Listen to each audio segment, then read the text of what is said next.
Haribol, Hare Krishna, Radhe Radhe. Welcome. Haribol. Are you ready to do kirtan? Because we are. Jai Shri Radha Vinod Bihari Ki Jai, Sachinandan Gaur Hari Ki Jai. Of course, Srila Gurudeva Ki Jai, Srila Prabhupada Ki Jai. Rupanuga Guru Varga Ki Jai, Gaur Bhaktivedanta Ki Jai, Gaur Premanande Hari Hari.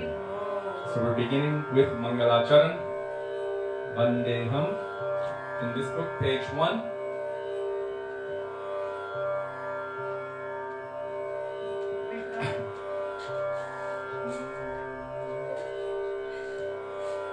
Radhe Radhe Shashank. Jai Radhe Shashank. Radhe Radhe.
Srimate Bhaktivedanta Swami Nityanamine Namaste Saraswati Deve Gauravani Pracharine Nirvishesha Shunyavadi Paschatya Deshatarine Namo Vishnupadaya Gaurapreshthaya Bhutale Shri Srimad Bhakti Pragyan Keshava Iti Namine Katimatyakshayitraya Svashritanam Chaparine Jiva Yudhe Sada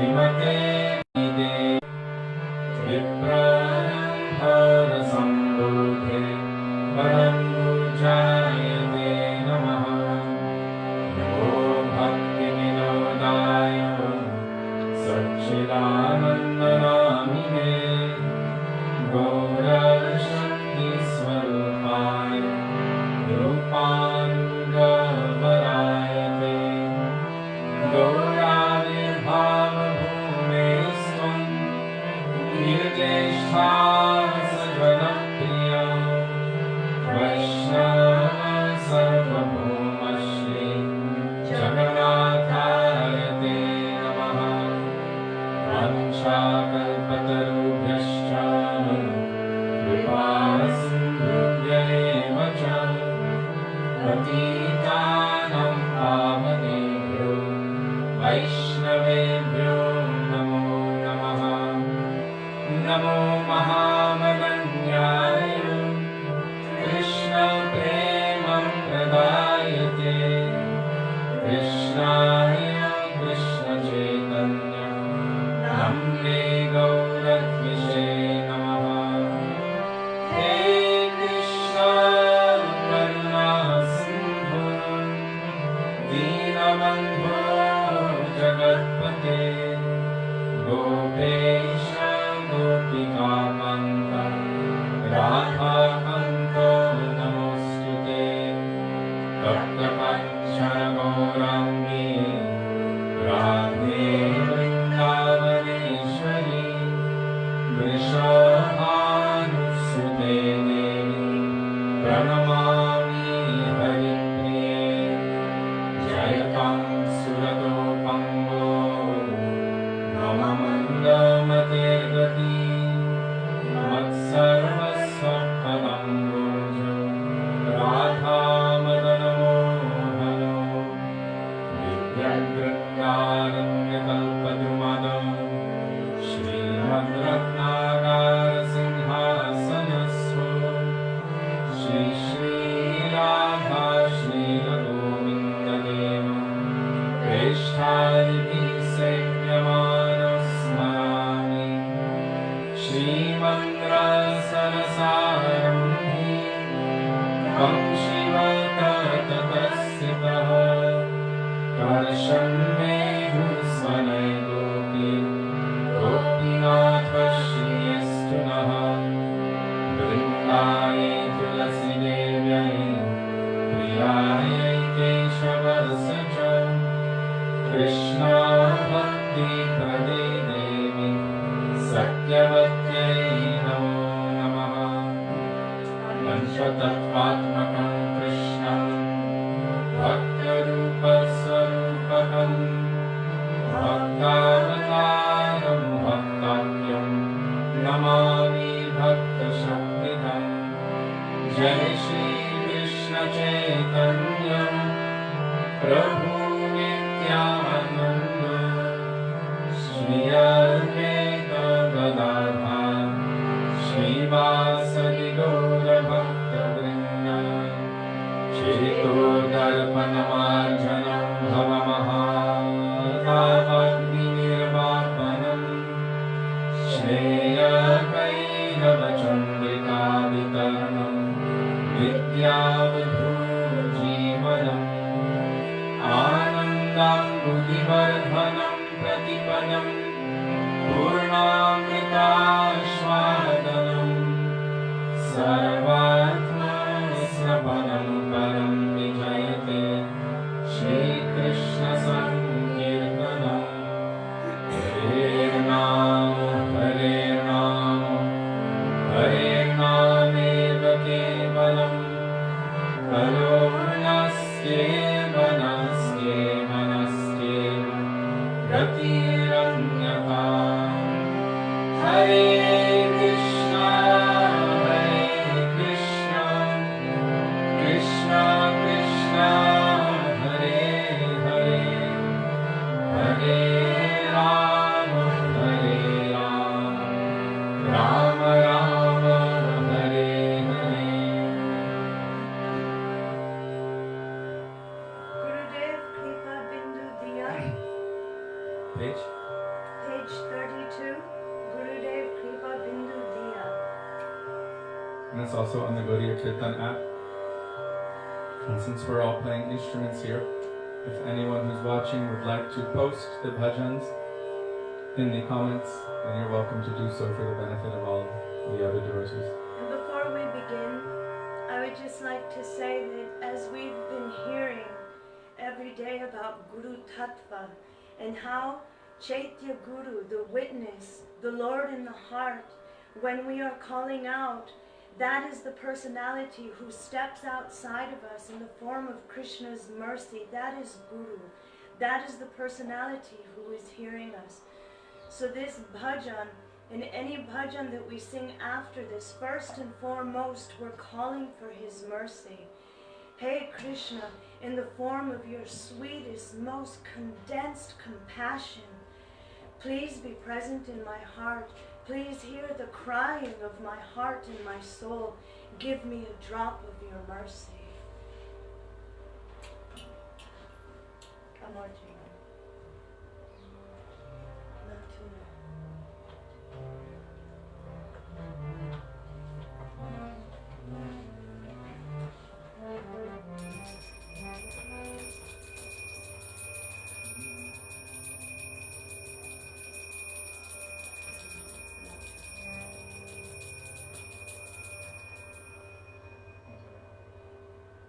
Just play it, you don't have to have that.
Kirute Paibo Seva by Narottam Das Thakur, page 45.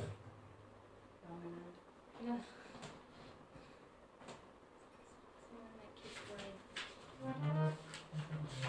Someone wrote that they met you in Vrindavan and got a picture of you. Oh, nice. Radhe Is Radhe. it? Abhilash Chandra? Haribo Abhilash Chandra Prabhu. Hare Krishna. Dandava Pranam. Kirute Paibo Seva.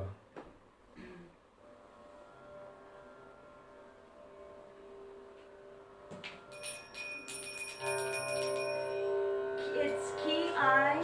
K-I. I'm sorry.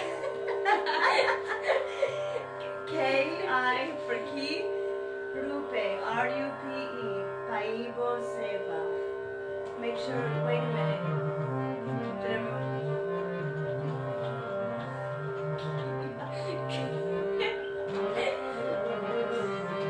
That was for you, Jayanti.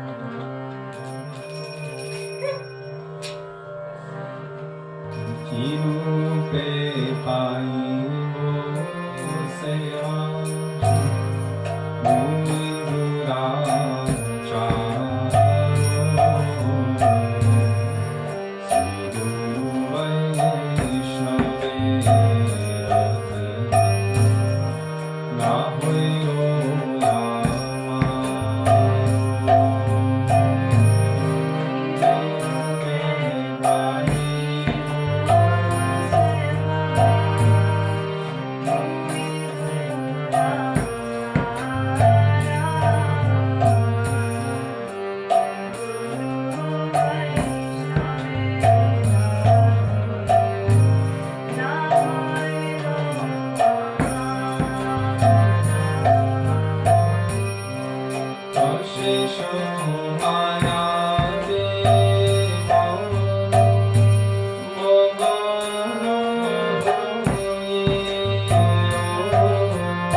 can you do Akrodha Paramananda in Srila Govinda Maharaj's tune? Sure. Akrodha Paramananda Nityananda Rai, page 60 in this book. Akrodha, Akrodha.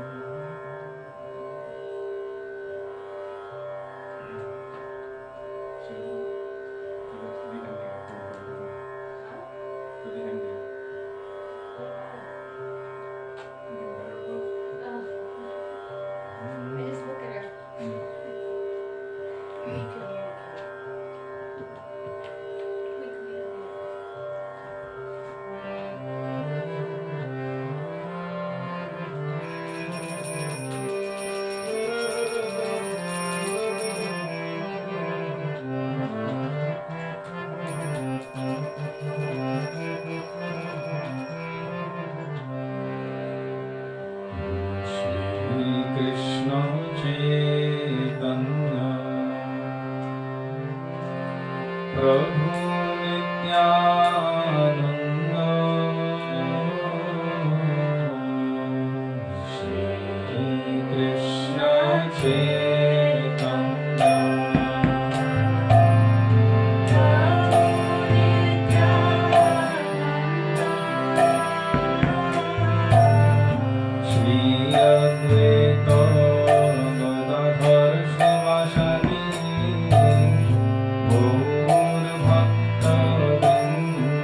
Vande Vishwam Pada 339 in this book. 2 pages. So it's Bande, Vande Vishwambara. Wait 1 second, make sure I get this.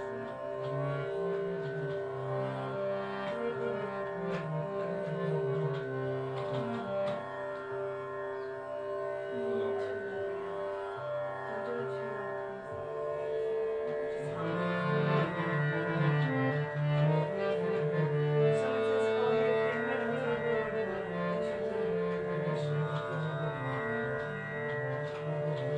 Tomorrow, or you can do it now. Okay, so tell me. tomorrow we'll do Ohe Prema Thakur Gora. Also, Achyuta Krishna Prabhu was saying how he could just imagine Srila Gurudeva Maharaj singing that Akroda Paramananda Nityananda Rai. And while we were singing it, I was thinking the same thing. And I wanted to say that if anyone wants to see absolute, pure bliss personified, you should look up Srila Gaur Govinda Maharaj, Nityananda Trayodasi Kirtan, and you will be amazed. Flabbergasted. Okay.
Narad Muni Bhajaya Vina Radhika Ramana Name. It was requested yesterday. Yes.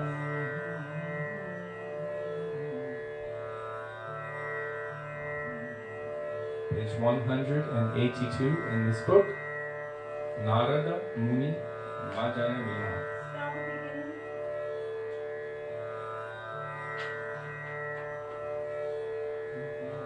Let's spell the beginning. Narada.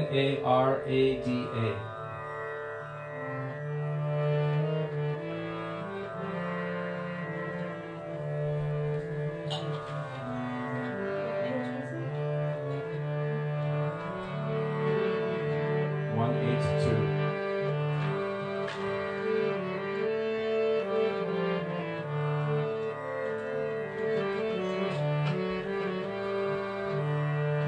Ay, qué basura.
Gurudev ki jai, Shri Narad Muni ki jai. Bhaktivedanta Jai. I would really like Jagannatha. I've been asking you. Come on. Okay. What? Which one? One second.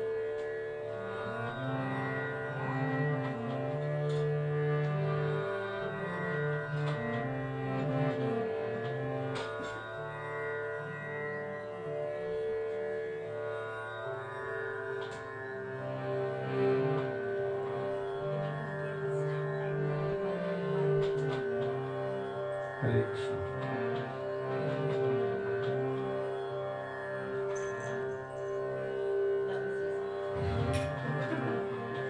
Hare Krishna. Page 5. Hare Krishna, Hare Krishna, Krishna Krishna, Hare Hare, Hare Rama, Hare Rama, Rama Rama, Hare Hare, Hare Krishna,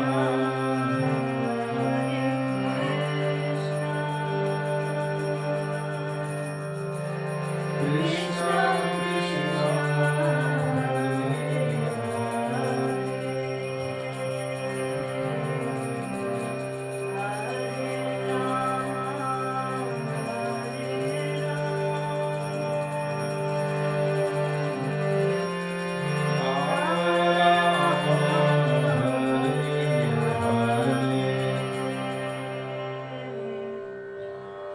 Hare Krishna, Hare Krishna, Krishna Krishna, Hare Hare, Hare Rama, Hare Rama, Rama Rama, Hare Hare, Hare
Because we saying Narad Muni Bhajairina, there's a Radhika Ramana Name, so I was thinking of Radha Ramana Haribol.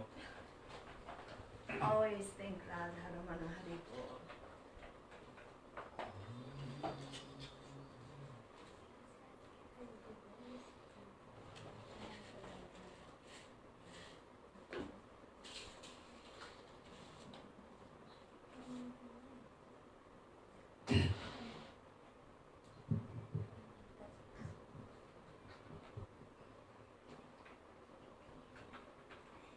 Gurave Gaurachandraya Radhikaya Kadale Krishnaya Krishna Bhaktaya Tadbhaktaya Namo Namaha Ajnanatimirandhasya Jnananjana Shalakaya Chakshurunmilitam Yena Tasmai Shri Gurave Namaha Nama Om Vishnupadaya Radhikaya Priyatmane Shri Srimad Bhaktivedanta Narayaniti Namine Nama Om Vishnupadaya Krishna Presthaya Bhutale Srimate Bhaktivedanta Swami Niti Namine Vanchakalpatarubhyascha Kripa Sindhubhya eva cha Patitanam Pavanebhyo Vaishnavebhyo Namo Namaha Shri Krishna Chaitanya Prabhu Nityananda Shri Advaita Gadadhar Shivasari Gaura Bhakta Vrinda Hare Krishna Krishna Krishna Hare Hare Hare Rama Rama Rama Hare Hare Mukam Karoti Vachalam Pangum Dandayate Girim Yatkripatmaham Vande Shri Gurum Dinatarim.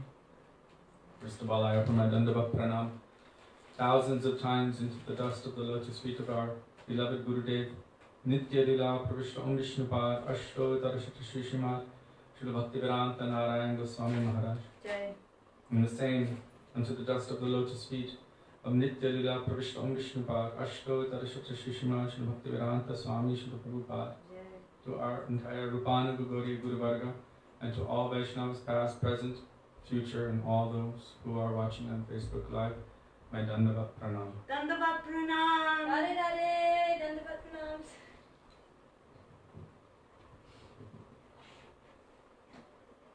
Before we, Sudevi, before we continue, were there any questions? I didn't see any questions, so Okay. I think you can continue. So we're going to continue with Going Beyond Vaikuntha. But that just inspired one thing in me, and I'll just say it really quick. I think everyone can hear me. Once our Srila Gurudev asked one of his darling daughter disciples, "Do you have any question?" And she just looked up at Gurudev and smiled and said, "No, Srila Gurudev." And Gurudev raised his eyebrows and he said, "Oh, you know everything?" So he said we should always have some question in our hearts. It means there's movement, there's progress. I have wonderment and I need to know. So if there are any questions, when Prabhuji is speaking, you can ask the questions on the page, or you can ask them tomorrow when I put a post up, and then we can discuss them the next night as you like. And it may be that we've heard something from Srila Gurudev or the Vaishnavas that may be able to shed light on any subject, and if we don't know, then we will try to research or point in the direction of someone who may know. So, we're continuing with Going Beyond Vaikuntha, as I say every day. This is the Bhav Anuvad, the commentary on Brihad Bhagavatamrita of Sanatan Goswami by our Srila Gurudev. So before beginning, I would like to offer Raghunath Das's prayer, Raghunath Das Goswami's prayer to Sanatan Goswami. Vairaga Juga Bhakti Rasam Prayatnaya Apayanan Mam Anubhikshmandam Kripam Vigirya Paradukuduki Sanatanas Tvam Prabhum Ashrayami. Praying at the lotus feet of our Gurudev and Sri Sanatan Goswami, that may even a particle of their moods which are present in these pages manifest within our hearts. Yesterday we ended. It's interesting that Sudevi was just mentioning that, asking questions, because yesterday we were speaking about the disciple coming to the Guru and asking, what is my goal and what is the path to attain my goal? The question about sadhan and sadhya. Goal is sadhya. And Gurudev said that this will be so pleasing to the heart of Gurudev. So if there is a question, then this question itself is so pleasing to Gurudev. But one should ask appropriate questions. Once upon a time, one girl came to Gurudev in Badger, and she asked the question in front of the devotees. There was a group, Gurudev was walking, and there was a group of devotees around, and she asked Gurudev, she was young, maybe 10 or 12, Gurudev, how long is Srimati Radhika's braid? And Gurudev responded, that is not a question. And then he said, you should sit in our classes, and you should hear how the senior Vaishnavas interact with Gurudev, and how Gurudev interacts with them. Gradually you will learn, and then you will be able to ask proper questions. So this term, question, is not enough in itself. It should be relevant questions. This is called pariprashna. From where I am, how can I move forward? Questions that don't have any connection to ourselves won't help us so much. But those questions which have an immediate bearing on me, from where I am, how can I progress? Please help me. This is so pleasing to the heart of Guru and Vaishnavas, and they want to shower their mercy when any sincere question comes. So yesterday we ended on speaking about the cure for the heart disease of lust, which is hearing the pastimes of Radha and Krishna, especially the Rasa Lila pastimes mentioned in Srimad Bhagavatam, from the lips of someone who is free from lust. This is a very difficult thing to find in this world, but it is possible. So, Vikriditam Brajavidubir idam cha Vishnum Shradhan Vitoni Shniyat Atavarnayedya Bhaktim Param Bhagavatim Pratilabdya Kaman Hridrogam Ashpapahinot Yachirena Dhira. The heart disease of every living entity, it's not coronavirus, it's not cancer, it's not blocked arteries, it's a different kind of heart disease. It is lust.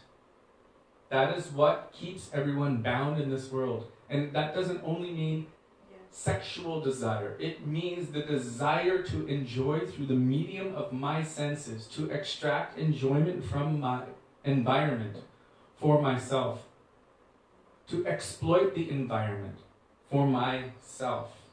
That's why I mentioned this verse, Atmendriya Prativancha Tarebalekam Krishnendriya Priti Icha Dhare Prema Nam. This is in Sri Chaitanya Charitamrita. Mahaprabhu is saying, Atmendriya Prativancha. The desire to satisfy one's own senses, that is known as lust.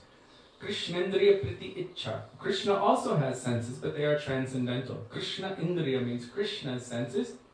Priti Icha. The tendency or the attraction to satisfy the transcendental senses of Krishna. Dhare Premanam. This is known as Prem. So how do I get from the point of only trying to extract from the environment to satisfy my own senses, how do I dovetail that toward the attraction to trying to satisfy Krishna's transcendental senses? How do I adjust that? It starts with becoming free from the heart disease of lust. By the sword of transcendental knowledge, this is gradually cut, but specifically by hearing about the transcendental Kam, means that pure love of the gopis for Krishna. Because it is transcendental and pure, if you hear it from the right source, someone who's also transcendental and pure, free from lust, which means they've already realized their relationship with the Lord. When you hear from that person, Shraddha Anvita, with respect, with faith, with regard, then they will awaken that thing in us by which the lesser thing will disappear. So they will awaken that higher taste within us. Srila Bhaktivedanta Swami Prabhupada always spoke about this concept, the higher taste. for anyone who is moving forward on the path of bhakti, it is essential that we find that higher taste. Otherwise, there won't be any drive for our sadhana. Utsaha nishtaya dharyat. The first thing mentioned there, if one wants to run forward on the path of bhakti, enthusiasm needs to be there. That's our drive. What is that enthusiasm? That is some kind of higher taste. Yes? I was just remembering that Lithuanian girl who came to our program for the first time. She had never heard about Krishna. Say it loudly. No, you say it. So we were doing a program, a public program in Lithuania. And one girl had been going to a particular temple for many years. And she had been reading in Prabhupada's books that one should hear about Krishna. Everywhere, Shrinvatam Svakata Krishna Punya Shravana Kirtana. What is this? Dharma Shvanishtita Pumsan Vishvakshena Katasya Nutpade Jariditim Shrama Eva Kevalam Shravanam Kirtanam Vishnu Smaranam.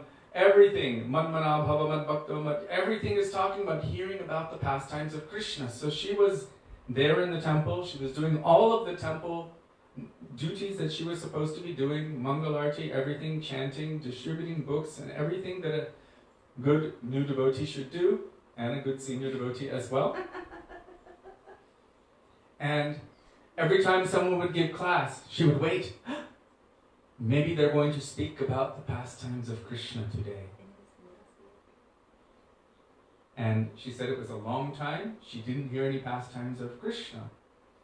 But she was always waiting and eager. And then any sannyasi or guru would come through. And she would say, for sure, now I'm going to hear about the pastimes of Krishna. Because it's so high, maybe we need those who are higher to speak about the pastimes of Krishna. But unfortunately, how many years was it? 4. 4 years. She said she was eagerly waiting for anyone to speak about the pastimes of Krishna. And unfortunately for her, not once in those 4 years did anyone from the asana speak about the pastimes of Krishna. They spoke about, you're not your body, you're a spirit soul, follow the rules and regulations, do your service, chant, but no one spoke about the pastimes of Krishna. And because our Srila Gurudev would speak about the pastimes of Krishna as if he had never witnessed them before, with his eyes wide open, almost drooling in delight, so excited, even year after year telling Damodar Leela, for example, and he would be so excited and share as if he had never heard or seen it before. He would speak this. So we spoke some sweet childhood pastimes of Krishna, and she was completely shocked. Oh my God, you spoke some pastimes of Krishna. How essential is it? But especially if we want to become free from the heart disease of lust, to hear about the Rasa Lila pastimes. If you read Srimad Bhagavatam, actually there's no lust in these pastimes. There is no lust in the pastimes of Krishna and the gopis. It is completely transcendental, completely pure. And by receiving that higher taste, automatically the lower taste, or the self-serving taste, will disappear. This is the proof of really having heard or really having seen. Any transcendental personality or any transcendental subject. That the attraction for the lesser thing would be removed. As Sri Yamunacharya, this is the guru of Ramanujacharya, he spoke that after having tasted the nectar of Bhakti Ras, if any thought of sensual enjoyment enters my mind, immediately my lips curl with distaste and I spit at that thought. It sounds harsh. It sounds like maybe someone's a little bitter. I used to think that when I was younger. But because I didn't understand, they never told the first part of the verse. After having tasted the nectar of Krishna Bhakti Ras. They only told when if he thought about material, sensual enjoyment, his lips would curl with distaste and spit at the thought. It sounds like he's a little bitter. But when you understand this point, Once upon a time, we were in Germany with Srila Gurudev Bhaktivedanta Narayan Goswami Maharaj. And we were on a morning walk. It was in this place near Castle. And there was all these little bungalows everywhere, and the devotees were there having a beautiful festival with Gurudev, and we were going on a morning walk. And one devotee said to Gurudev, "Oh Gurudev, there's one devotee. He said that he had darshan of the navel of Srimati Radhika." Gurudev's like, "What?" And he said, this devotee said that he had darshan of the navel, the belly button of Srimati Radhika. Gurudev just burst out laughing so much. His beard was shaking, his belly was shaking. He was laughing and laughing and laughing. And then he just stopped cold and he just said, "Bogus." And we were like, wow. He said that if anyone has even one time seen this, they would never have attraction to anything in this material world ever again. And then he gave the example of Narad in his previous life, Suttaputra. This young boy who was there with his mother. She was a Shudrani. So she was living in the village or the forest. It happened that 4 great personalities arrived at that place. The Bhaktivedantas, our Gurudev explained that this is the 4 Kumaras. And they were served very nicely. And this young boy, his function was to help clean up.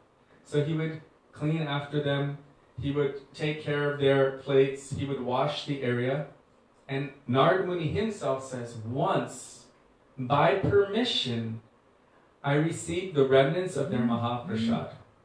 Bhakta Padaduli Ar, Bhakta Padajal, Bhakta Bhukta Avashesh, Deen Mahabal. 3 substances are so extremely powerful, Gurudev said, that it can reverse your causeless unwillingness to move forward on the path of bhakti. Even if you've lost all inspiration and enthusiasm, it can reverse that. What is that? The foot dust of the Vaishnavas. Bhakta Padaduli. Ar Bhakta Padajal means the water which has washed their feet. And Bhakta Bhukta Avashesh, the remnants of their foodstuffs. 18 Mahabal. These 3 substances are extremely powerful. So, once by permission he received that. And as time took its course, after some time, this young boy, his mother passed away due to a snake bite. But because he had heard Harikatha from those Bhaktivedantas and received Mahaprasad remnants from them, from the moment his mother left, he began searching for the Lord. And he was searching everywhere, weeping and crying and searching. And because of his desperation, within 6 months, he received darshan. The point our Gurudev was making is the darshan he received was momentary. Momentary means a spurti. Spurti is just like a flash. For one moment, he saw Srimad Narayan, and then Narayan disappeared. And then a voice from the sky came and said, "In this life, you will not see me again." But this did not dissuade him. Once he had seen, he never had attraction to anything in this material world ever again. Narada Muni himself explains that he continued weeping and crying in searching for this Prabhu, for his Lord. And that was the time of universal destruction.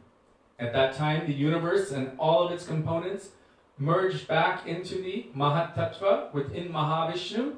And then again, when he breathed out, he said, "I came out as Narada Muni." So, Gurudev was explaining, this is the proof of real darshan, that even after having only once seen, you will never be attracted to anything of this material world ever again. This is the meaning of real higher taste. So how to get that higher taste? Krishna Bhakti Ras. Only by sadhu sangha. And how to remove that heart disease of lust? By hearing Harikatha from them, especially the glories of Krishna's Rasa Lila pastimes. Many devotees would tell Srila Prabhupada that they were having this burden of lust in the heart. And Prabhupada would write them or tell them, you should read the Rasa Leela section of Srimad Bhagavatam. You should read that section of Krishna book. So this is a very powerful medium. When the pure devotee is telling it or giving instruction, by hearing that, then automatically the avidya, the ignorance, will be removed, will be destroyed, and prema bhakti will be situated within the heart.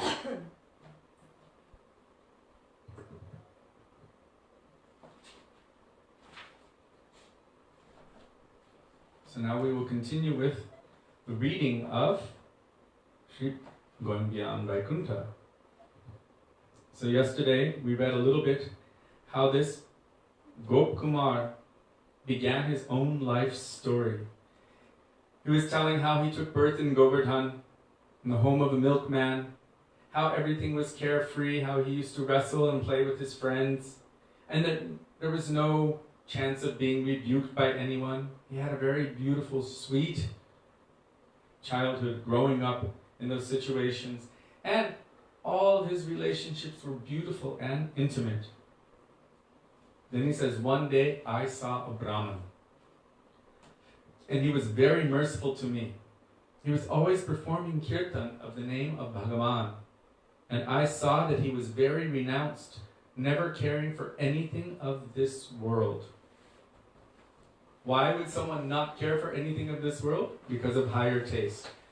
Srila Bhaktivedanta Swami Prabhupada, in the translation of that verse, Tasmad Gurum Pravatyeta Jigyasu Shri Uttamam Shade Parechinishnatam Brahmanyupa Samashrayam, he's speaking about the qualifications for Shri Guru or spiritual master, real qualifications. He must be well versed in all Shastras, he must be able to remove all of your doubt through the medium of Shastra, and he must be completely surrendered 100% to Parabrahma Shri Krishna. And then Prabhupada tagged on, and for whom the material world holds no charm whatsoever. So this part really catches me, because so many persons can play the role of guru, and they can even play it fairly well for a while. But for whom the material world holds no charm whatsoever, this is a very, very high position. They're not attracted by anything of this world. They're not trying to extract enjoyment from their disciples in any way. They're not trying to live it up because of the mercy of their disciples. They only have attraction to Krishna, and nothing of this world is attractive to them. So here he's saying, he was very renounced, never caring for anything of this world. I began to develop some faith in him. My mother would tell me to take him some milk, and I would go and deliver it to him. Now, this is also important, because he's a sadhu, his mother is engaging him in serving the sadhus. This is a real mother. Guru na sasyat, sajano na sasyat, pita na sasyat, janani na sasyan. Janani means mother. If your mother does not encourage you to go forward in the path of bhakti, then she's not really a mother. A father who does not do so, a guru, a deva, a friend, anyone who's in a position of authority, in essence, who does not encourage their dependent toward Krishna bhakti, is in essence responsible for that dependent going toward the path of hell. If they cannot free them or remove them from that path which leads to hell, they're not fit to be in that position. Our Gurudev said they are fit to be rejected. So here he's saying that his mother would engage him in bringing milk to the sadhu. And this is what builds Sukriti. Serving the Vaishnavas builds Sukriti. I told him that whenever he became hungry, he should tell us. While taking the cows out every day, I would go to see him, and slowly I came to love him. How does love develop? Rupa Goswami tells in the 6th verse of Upadeshamrita, 4th. Tadati pratigunati guhyamakyati krichiti bhumte bhojayate chaiva shadvidham pratilakshanam. The 6 symptoms of loving exchange. This is by which love or affection will develop in the heart. Dadati pratigranati, giving and receiving. Guhyamakyati prichati, revealing one's mind in confidence, and also hearing from that person. And bhunkte bhojayate chaiva. Really, this is how a relationship between a student and a guru, a disciple and guru, should develop. Dadati pratigranati. What is that? There's one shlok telling about Guru Tattva, that actually the disciple should provide all the necessities for the guru. Bring firewood for the yajnas. So this is important. In service, then gradually as you're serving, you begin to develop affection for the person you're serving. Love and affection begins to develop. Tad vidyanartam saguram eva vikachat samitpani shrotriyam tad baranashtam. Yes? Going back just a little further, Jiva Pavan Prabhu is asking, some say, even some of our acharyas, that we should not hear, speak of, or enter into certain topics without proper adhikar. What did Srila Gurudev say about this? I think everyone heard the question.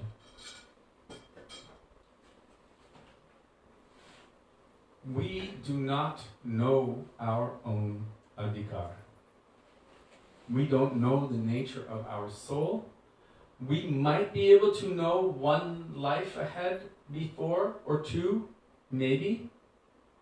But Sri Guru, who is the knower and seer of the truth, Tattvadarshi, because he is a manifestation of Chaitya Guru, Guru in the heart steps outside in the form of Diksha and Shiksha Guru. Who is Guru in the heart? Paramatma. Since forever, he has been riding within our hearts as a witness to every desire and every activity that we have performed forever. And he does not forget any of it. He's witnessed everything. Not only that, but Paramatma in the heart directs the wanderings of all of the jivas according to their desires. So not only has he seen it, but he's also helped to fulfill our desires by directing us accordingly.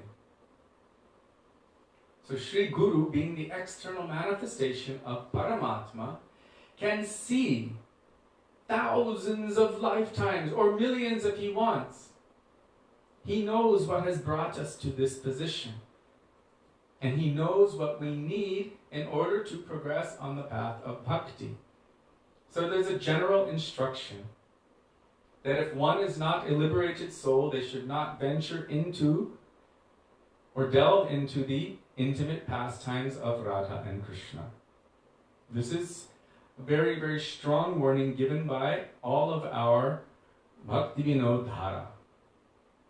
Coming in the line of Rupa Goswami, in the line of Bhaktivedanta Thakur, we see it from all of our Guru Varga. Very strong instruction. Unless one is liberated, they should not just delve into the intimate pastimes of Radha and Krishna. And yet, they themselves are telling us and giving certain pastimes. I would say of Radha and Krishna, even the pastimes of Krishna, because they don't want us to cheapen it and make it into a material thing. So that's why I mentioned before, and I'm paraphrasing Srila Gurudev, he gave this verse, Vikriditam Rajavidubir idam cha Vishnum Shraddha Anvita Nishruniyat Atavarna Yedya. To hear with faith and regard from that person who is free from material desire and free from lust. So this verse in itself, Srila Gurudev explains, it says that this, to hear what? Rasa Lila. To hear that section of Bhagavatam from that person who is free from lust, this will be the cure for the disease of lust in the heart. So, he made the point, a very, very simple, logical point. If you have lust in the heart, and Bhagavatam is saying that that's the cure for lust in your heart, and you don't hear that, then how will you ever become free from lust in your heart? He has given a very, very elaborate discussion of this in the introduction to Venu Gita, I believe. Venu Gita. How will you become free from lust to become qualified to hear the pastimes of Krishna without hearing those particular pastimes of Krishna from the right source with the right mood? Ramananda Rai and Srila Bhaktivedanta Puri Goswami Maharaj, when he came here. So, I think it was 1998. Early, no? It was quite 99. We had a Kartik festival here in Gopinath Bhavan. Before it was Gopinath Bhavan, it was just a big pandal. And I think only the first section was here. And that time, Srila Bhakti Vaisnava Puri Maharaj came with some of his disciples, as Srila Gurudev Bhaktivedanta Narayan Maharaj was telling us, Raya Ramananda Sambad. Srila Bhakti Vaisnava Puri Maharaj has received Harinam from Srila Bhakti Siddhanta Saraswati Thakur Prabhupada. He is also considered very senior Vaisnava, and our Gurudev treated him as such. So when he entered, Gurudev stood up, he gave him the seat of honor, we all honored him, respected him. Gurudev asked him to speak. Gurudev had been speaking on Raya Ramananda Sambad. So that time, Srila Bhakti Vaisnava Puri Maharaj, he spoke very strongly that unqualified persons should not be hearing these high topics. Spoke for about 10 minutes, and we were all very confused what was going on. It was like he was chastising our Gurudev in front of everybody, and we were like, oh my God, what's going on? There was a little bit of a buzz going on, and when Srila Puri Maharaj was finished, he stood up with his disciples and walked out. And we were all just sitting there like deer in headlights. We didn't know what just happened to us. And Gurudev started laughing, and he was saying, yes, what he was saying, it is true, it is true. He said that one who is not qualified should not delve into these topics, and one who is not qualified should not speak these topics. Because what is the result of hearing very high topics from unqualified persons? It is actually not the subject itself which is transmitted directly. It is the mood in the heart of that person. So someone whose heart is full of lust tells about the intimate pastimes of Radha and Krishna, then what will transfer into the hearts of the audience? Lust. If someone who is free from lust, who is actually truly attracted to the pastimes of the Lord, and who has no attraction for the material world whatsoever, speaks these subjects to those who have faith and regard and honor and who want to progress in bhakti, even if those persons still have lust in their heart. Because it is the cure for the disease of lust, not only is it okay, it is absolutely necessary. So Srila Gurudev explained it and reconciled it. And the next day, Srila Gurudev said to us, he said, even if any other Mahabhagavat speaks something which is slightly different from your Gurudev, you must reconcile it immediately. Otherwise, a seed of doubt may come in, and that seed of doubt very quickly will turn into a big tree, and then everything will be destroyed. So he was making the point that Guru Nishta is the backbone of bhakti. And that needs to be maintained and strengthened constantly. And if any other Vaishnava comes and says something which creates some doubt or confusion, it must be reconciled immediately. These days we have, and our Gurudev did reconcile it immediately and perfectly and beautifully. But these days we have so many who are coming and saying directly opposite to what Gurudev has said without reconciling anything. And that creates confusion and doubt in the minds of so many. Also, Srila Gurudev used to give the example of a beggar wanting to marry Princess Diana or a dog like this. So Sudevi is reminding me that our Gurudev spoke about greed. The other day we spoke about the root qualification for bhakti. Krishna bhakti rasabhavitamati Kriyatam yadikitopi labhyate tatra lolyam api mulyam ekalam janma koti shukritana labhyate. The root qualification for the development of Krishna Bhakti or for Krishna Bhakti Ras is the intense, greedy desire to have it. So our Gurudev would frequently say, what's the qualification for greed? We know how greed is manifest through sadhu sangha. But who's to say that someone cannot have greed? And our Gurudev would frequently give the example of a dog. You know, a dog has no money. He can't walk into the sweet shop and demand, you give me some sweets. But he can wait outside very, very patiently. A couple months ago, I saw a dog, poor thing. He was so mangy, he was sick. He even looked disgusting and ugly. No one even wanted to go near him. But someone went into the sweet shop and they were eating the sweets. And that dog was just there looking at him. And you could see he was just begging. Just one drop, please. And at the end, when the man was finished with his bowl, he ate, he threw the bowl to the dog. And that dog was able to lick some of the sweet juice from that bowl. The dog had no qualification. Nothing. It was like almost contemptible. But yet, he had greed. And that greed you cannot remove from anybody. You cannot say who has that right to have greed or not. And our Gurudev would make this point clearly. And then he would give the example. Someone might want to marry the Princess of Wales. What do you call her? Princess Diana. Princess Diana. He said, maybe that man might be ugly. Maybe he's missing teeth and he's very, very poor.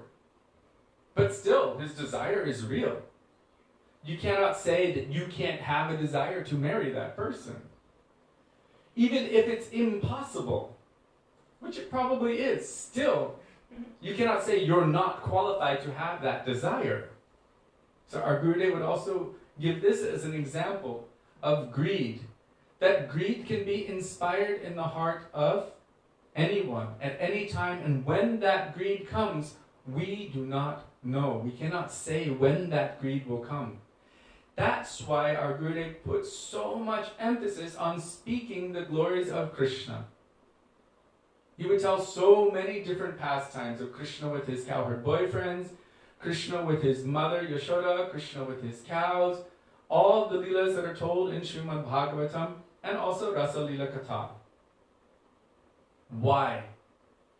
He said because only hearing about following rules and regulations, and only hearing that you're not your body, and only hearing about things like this is not enough to awaken greed to love and serve Krishna.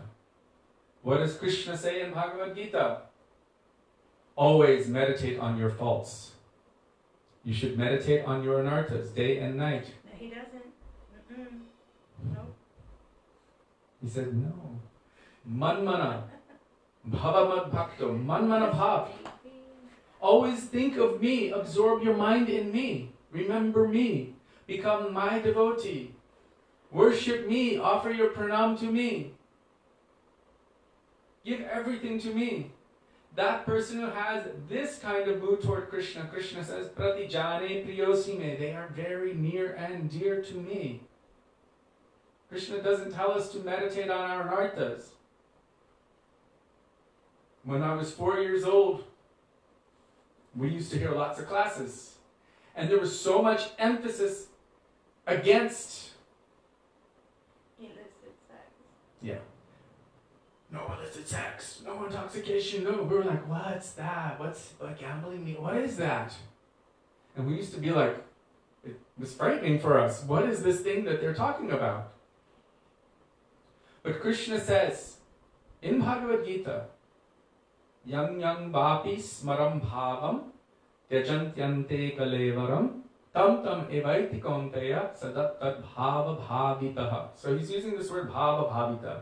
It means state of consciousness. What kind of bhav? What is your absorption? What is your mood? Whatever you are concentrating on, obsessing on, your greatest, deepest attachments, that thing that you're thinking about the most, at the time of death, you will attain that state.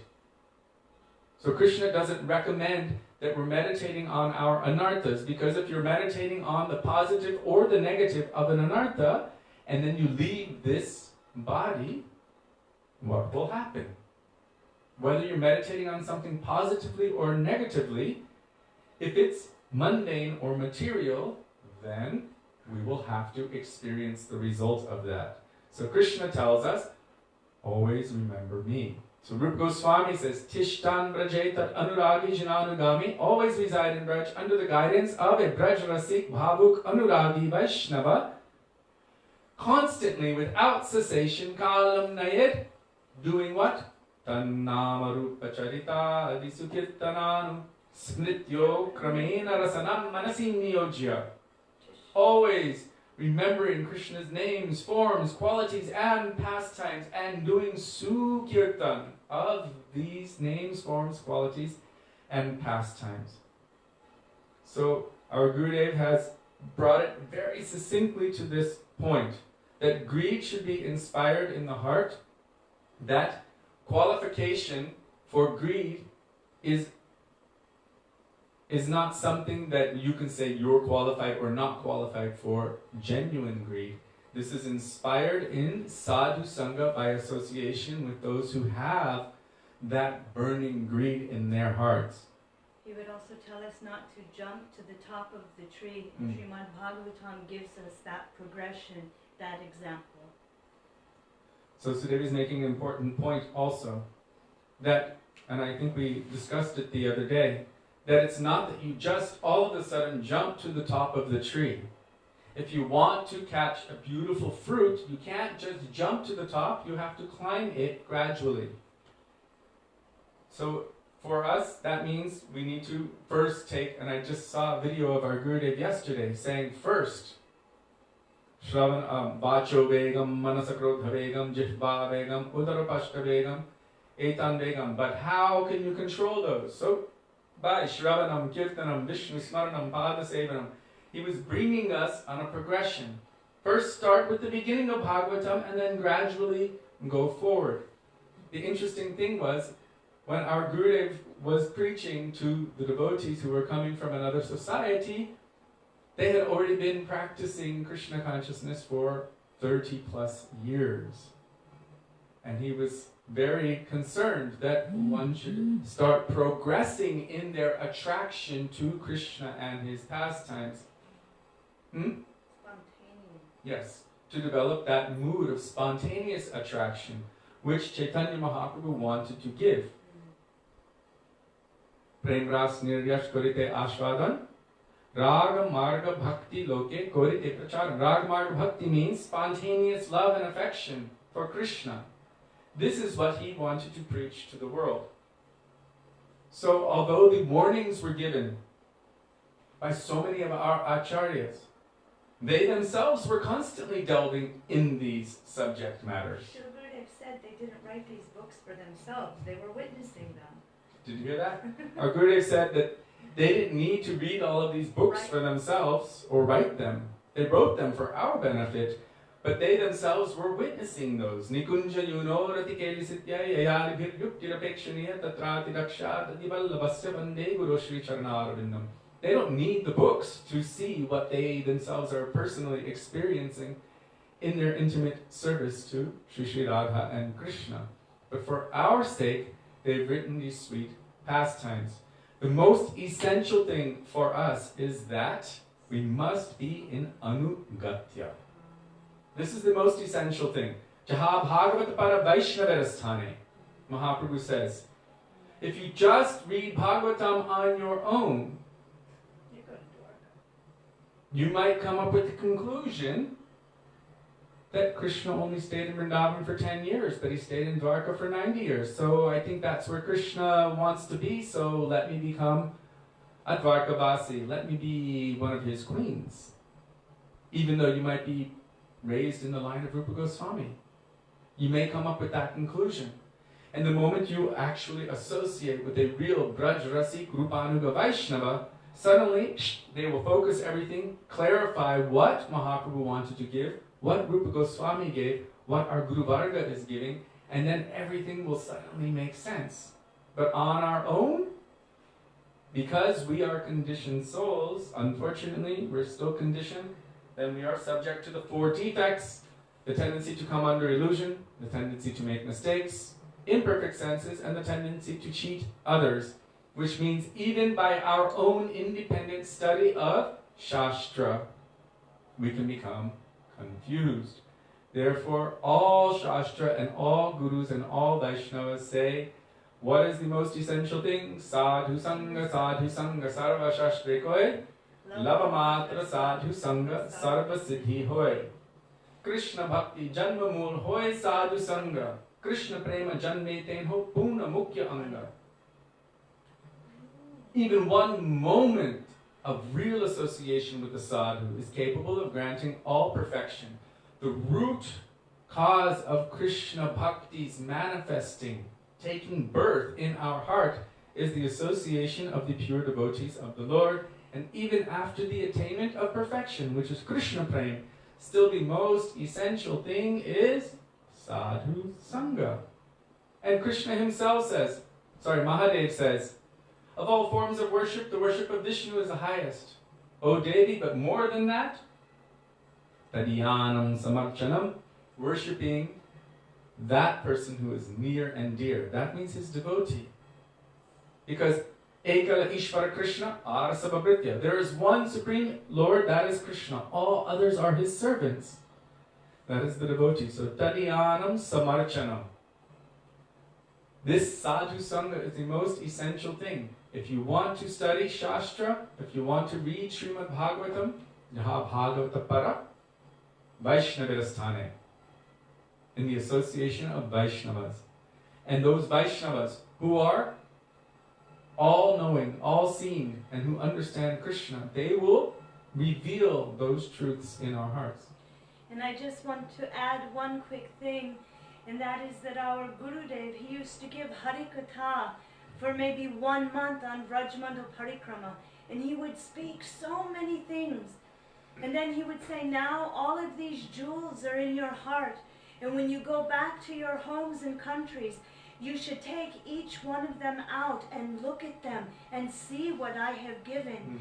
It means that all of the moods, everything he wanted to give, he may give quickly, but then when we go back and we read, like Bhajan Rahasya, all the moods that Gurudev wanted us to understand would already be there, and then we would have realization.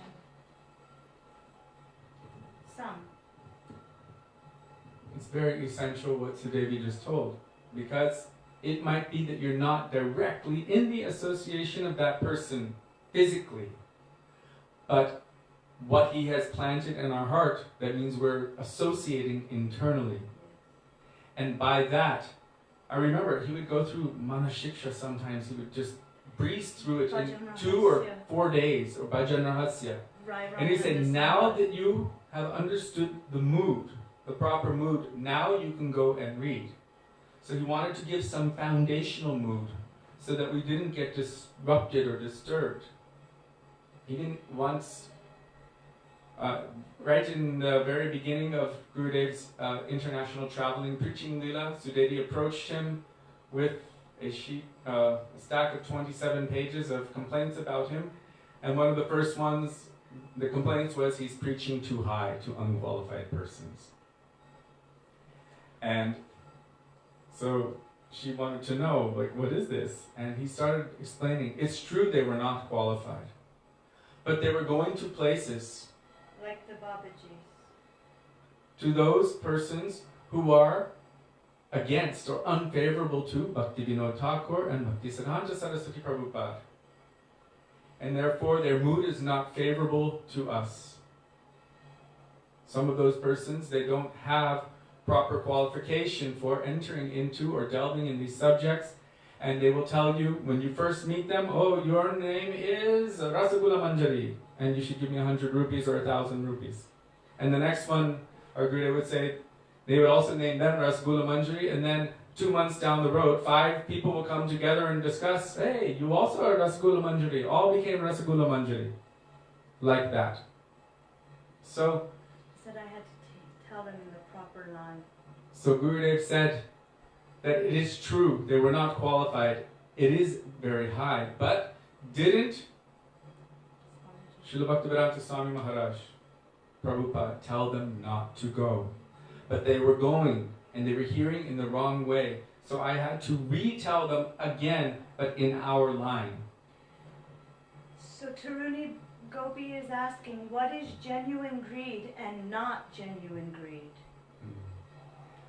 That's a very good question.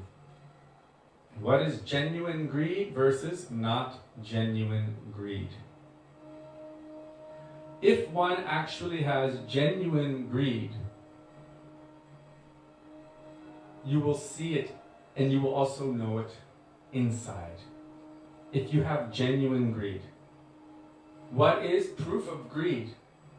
If you really want something, if you're desperate for something. Obsessed. Most of you have probably had a crush on someone at one point in your life, or been in love, whatever. You obsess on the object of your consciousness. When do you not think about them? When you're in the shower? When you're brushing your teeth? Even in your dreams, when you're eating, when you're going to work, day and night. You can't help yourself. It's obsession. You cannot help it and you cannot stop it. And the more you try to stop it, the more it manifests inside. And if anyone else tries to stop it, oh, it manifests even more. That obsession. So that's a sign. And what will you do? You will do anything and everything to prove, to try to get the attention of that person. Anything and everything to prove that I want you more than my life itself. Anything. So it will manifest spontaneously as all of the activities that we do on the path of bhakti. If it is genuine greed for Krishna bhakti. Does that make sense? We will do everything and always try to improve the quality of that thing. But it is not just because we're doing it, it's because the genuine greed is driving it. Because you'll know, oh my God, I'm doing it, oh gosh, I have to wash the pots again. And someone's saying, it's devotional service, Prabhu, and you're thinking, well, I'm not feeling it's devotional. Well, there's no greed there, apparently. Because you're not looking at it in terms of how can this activity be appealing to the object of my love and affection. So genuine greed for material things, very easily we can understand.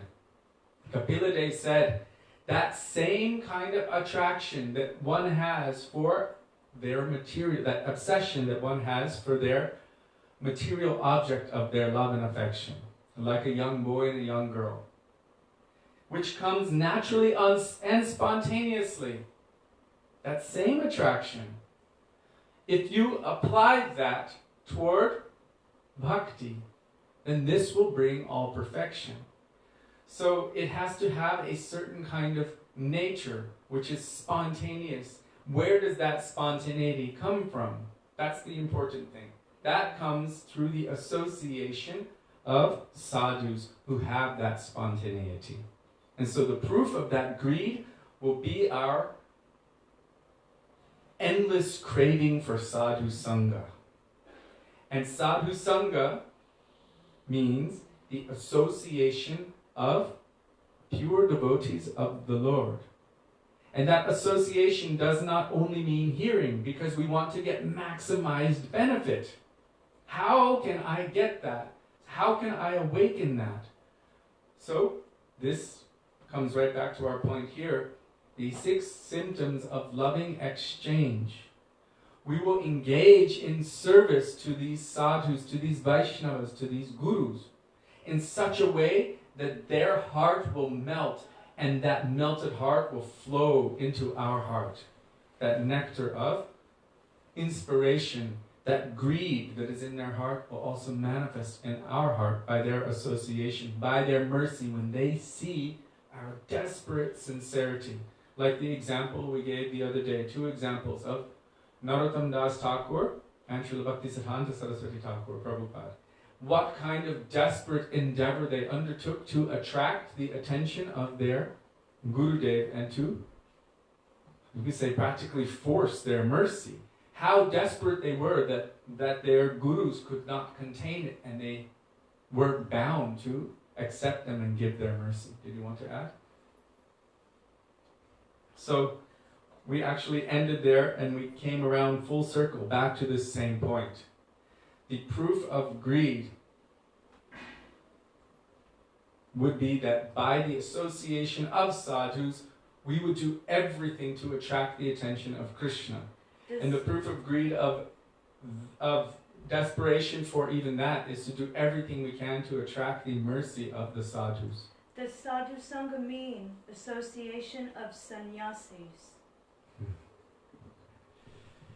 Does sadhu sangha mean association of sannyasis? In 1996, somebody came to our Gurudev and they were desperate to receive sannyas. But our Gurudev looked in their heart and could see this person does not have genuine greed or what it takes. They're not ready yet. This person was like, please give me sannyas. And our Gurudev said no. So they went to another person.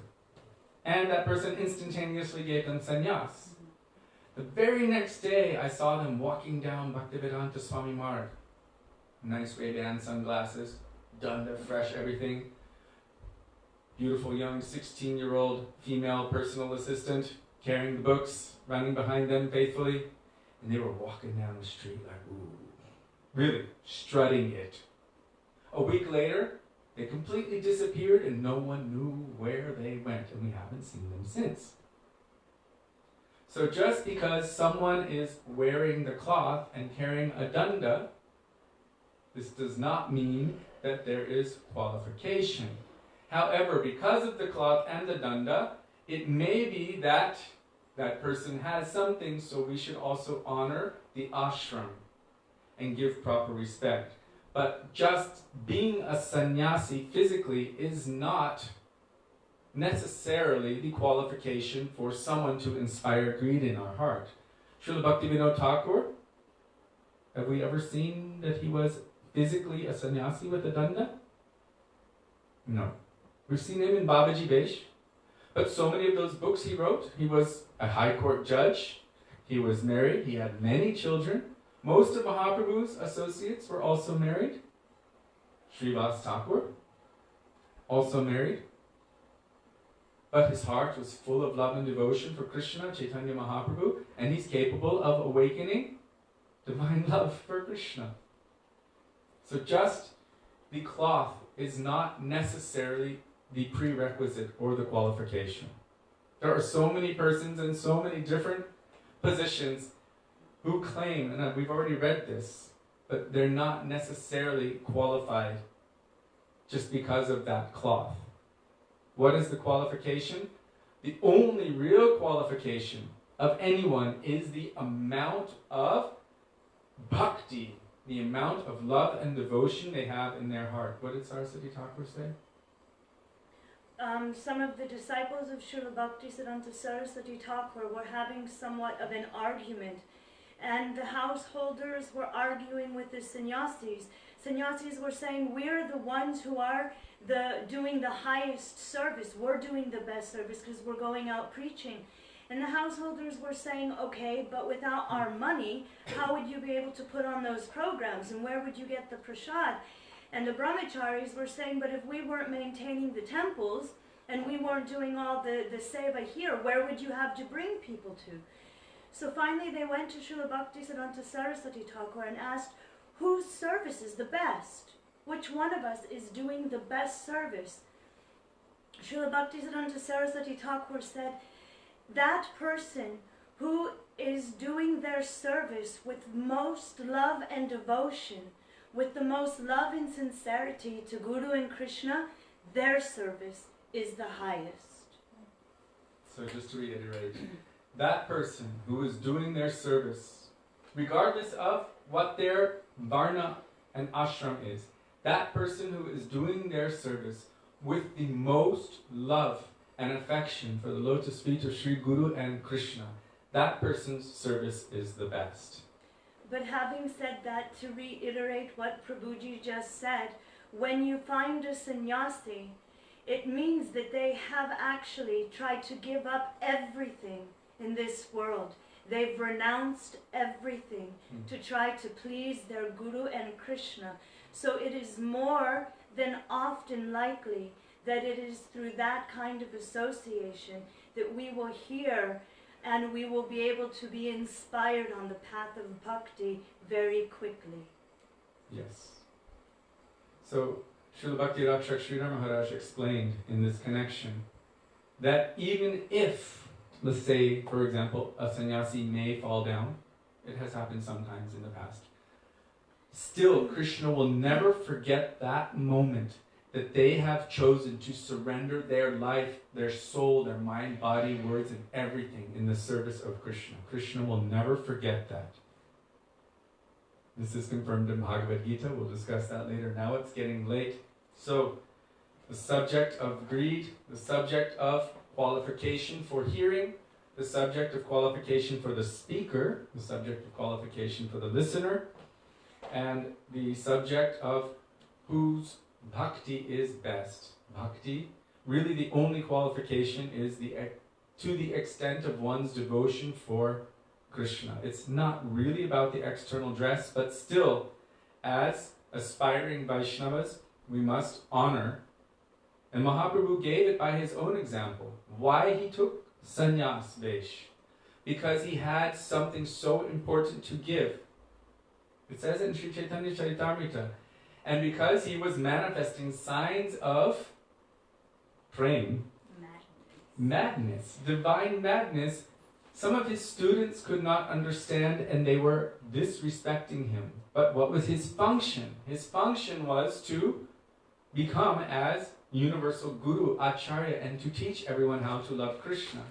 So Mahaprabhu accepted sannyas and followed it to the T for the purpose of being able to be heard, because his message was so important. So there is something in that dress which requires and demands respect from others. And it is said that if anyone sees anyone who is senior, and sannyas means they have voluntarily accepted that position of devoting their entire life exclusively in seva without having any material attachments. So then, according to Shastra, Krishneti yasya giritam manasadriyeta dikshashtitet pranukabishcha bhajantamisham shushrushaya bhajana vidyamananyamanya nindari shunyam hridamipsita sangalavya. One should offer their pranam to all Vaishnavas and definitely should offer their pranam to the sannyasis and listen. We should hear from those who are dedicated, but we should always listen for our Gurudev. It's not random listening. Srila Prabhupada told one devotee, asked him, what should we do after you depart this world? And Prabhupada responded that you should always listen for me everywhere. And the devotee said, even in the bark of a dog? And Prabhupada said, yes. So as a disciple, we should always be listening for the mood, the conceptions of our Gurudev.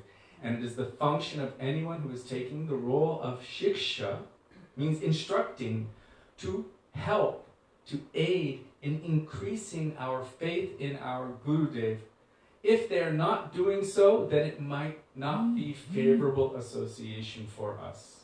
It cannot be considered shiksha. Our Param Gurudev Bhakti Pradhan Keshav Goswami Maharaj said. So it is not just random across the board, anyone who's in red dress or this, or who can speak nicely, or who has the proper look of a sadhu, that we should submit at their feet, but we should listen very carefully. Will my dedication at the feet of my Gurudev, will my Guru Nishta be enhanced by this association? And we need to give it some time to understand, and then we can make an informed decision. So it is not just a random kind of thing, but where is my Gurudev manifesting to me?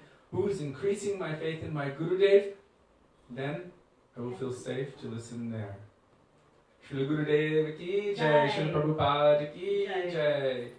So thank you very much for your beautiful questions and for inspiring us to remember all of these beautiful teachings of our Gurudev, of Srila Prabhupada, of our Guru Varga. After this class, I'll post an advertisement for tomorrow's class early, so that if there are any questions or anything that came up during the class that you want to ask about, you can do that and we can address those in the beginning. Okay. Oh. You're gonna lead. Which one? Which one would you like? International incident number 12. There you go. Oh.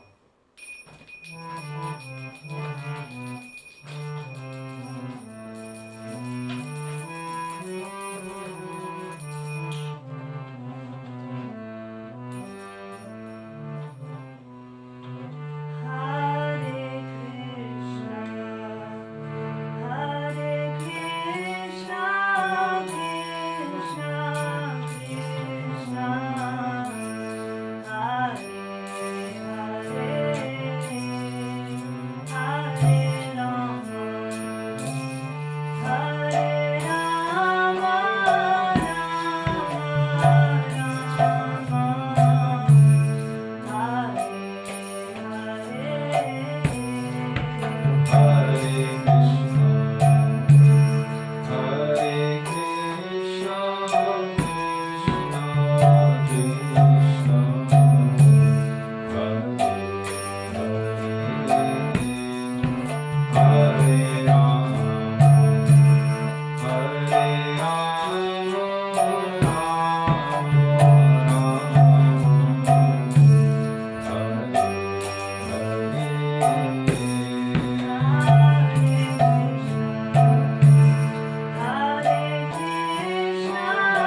Nityanand Gauri गुरुवर्ग की जय प्रतिपावन श्री नित्यानंद प्रभु की जय प्रेम पुरुषोत्तम सच्चिदानंद गौर हरि की जय